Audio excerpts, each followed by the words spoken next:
古玩市场的摊档共有几十家，别家听到这个消息，大家都来拉生意，于是逐一摊档都全数买下来，而且真的假的不全，刀全、圆全、无孔全，只要是又古又绿的都买下来，一共买到几十斤，全部送到我的诊所。丁翁展颜大笑，认为这样做法很好。第二步，这一项消息传开来，古玩铺继续不断的收古钱，天天有电话打来，连到城壁庙后花园四美轩的古玩茶会中人，北京路的铜锡铺、满庭坊的旧货店都把古旧烂钱送来，由我再转手送到丁翁家中。因为丁翁名气大，若是不采用这个方式，成交就难了。第三步，丁翁亲自鉴别，竟有真的唐、宋、元、明，请个朝代的铜钱隐藏在内。当然，唐宋元的不多，明代已不稀奇，清代有13朝，从顺治到光绪，可以分清朝代，分门别类的排起来。他一边整理，一边还有古钱陆续送到。其中有一个枪头又烂又绿，并不是古钱，也混在烂铜堆中。丁翁鉴定之下，认为一定是古代的战争武器，正想查书考证，有一位金石鉴赏家宣古鱼一见这个枪头，便对丁翁说：“你不必查书了，我愿出50块银元，请你让给我。”丁福宝一想说：“我买这一大批古钱，所费也有限，你要就成交吧。不过我想知道这是什么东西。”宣古鱼说：“这是战国时代的矛头，也是稀见之物。”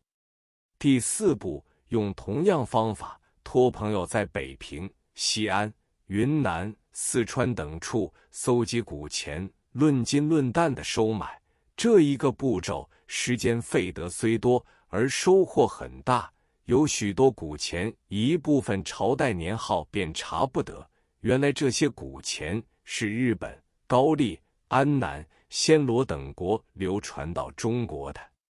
所以在中国书的记载上查不到这些年代。丁翁喜出望外，于是分类排比，每套装成24个锦盒，定名为全品宝鉴。用这个鉴字，几经推敲，因为大部分是真正的古钱，小部分是复制品、模制品，另外有一本详细的说明书，真的标明是真的，复制品是按照着古籍复制的，商代、秦代、汉代到唐代，全是照书模制，说明是仿古的示范之作，所以用这个鉴字。从前翻砂极为简便，先将做出来的新钱烹煮3度，用酸醋浸3天，埋在地下3尺泥土中，还要加适度的硫磺、硝酸、硫酸、盐酸，经过适当时间，铜质被其腐蚀，就会呈现出古色古香、苍翠斑斓的模样。后来隔了30年，某地有人举行过一次历代钱币展览会，丁翁复制和模制的古钱占了大部分，但是真的假的，早已没有人能鉴别得出了。古钱的滥觞始于周代，盛于秦汉，直到清代都有各式各样的铜钱，至民国赵史才停止铸造。周代有6权，是6种不同形式的铜钱，又有10部，这是10种布钱，布钱分方足、圆足、尖足3种。战国时代，各国都有铸品，而今竟有人全部不缺地保藏着拓本，可惜古时印刷不便，拓本流传很少。这也是金石学的一门，这里面包括着历代识货史、历代文字变迁史、历代地域变迁史，以及各代皇朝兴衰历。比起玩旧邮票，另有一种趣味。到了秦始皇时代，才有圆形的铜钱，称为圆钱，有些有孔，有些没有孔，最初铸造以铜制重一钱为一枚，所以古钱两字的钱字就是由此而定。但是秦朝款式多得很，有些重半两，有些重3两，有些重5两，还有些重1两12铢等，不全。最初是用以来调换布的，等于近代所谓的布票，因为布钱价值高，一个布钱往往可以换10多个元钱。到了三国时代，铸造大钱，有些当10，有些当100，有些当1000，有些当万，实际已经成为银元的雏形了。六朝时代有44种铜钱，名目乱得很。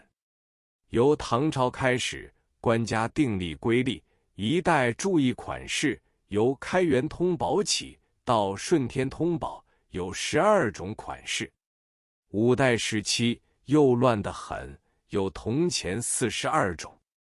到了宋朝，因为时局混乱，铸录的铜钱共有104种，元代也有42种，明朝只有22种款式。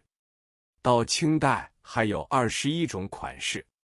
这些数字已经与朝代的数字不同，因为其中包括太平天国时期也铸造了好多种。第5步，丁翁问我怎样处置，怎样脱手。我说，要考证各朝古钱，查出凡是我们所没有的，都要翻注范本，为了避免作假古董的嫌疑，在说明书中说明这是示范性质的复制品，是同样有考据价值的。汇集古钱，分别朝代本来历朝的古钱，全由官家依照法制制造，所以名为制钱。民间应用不敷，地方当局也可承准仿制，都是翻砂复制，所以名为砂壳子。清代初期的钱币是很厚的，自从太平天国之后，军需浩繁，铜钱的分量又薄又轻，俗称鸡眼钱、脚皮钱。所以每一朝代的钱币也有各种各式不同的形态，其中又有所谓压胜钱、制钱、马钱，这是一种皇帝或者王朝的纪念币，本来是作为赏赐用的，后来也广泛流行民间，不过价值很高。